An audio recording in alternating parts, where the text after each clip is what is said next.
malinawan. Di na mabuta ang iyong mga larawan. Di alam kung saan tutungo ang mga habang patalikod naghihingalo. Ang lapis na ginamit sa kwento nating naulot.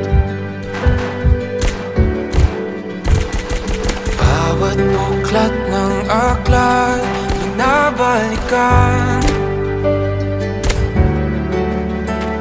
Mga liham na ang laman, ligayang dala, ikaw lang ang may akda.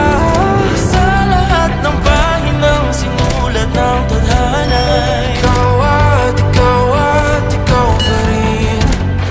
Ang yugtong paulit-ulit kong babalik-balikan. Sigaw ay ikaw pa rin.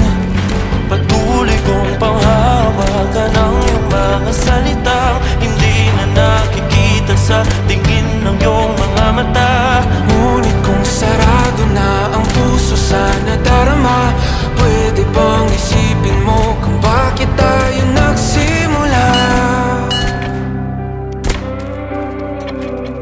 Ating katotohanan ay naging isang nobelang winakasan ng pagtutudang di na nalabanan. Nais na maramdaman muli kung paano isulat ang pangalan mo. Ngunit bawat letra'y mahirap nang iguhit, dahil binubuo nila ang iyong mga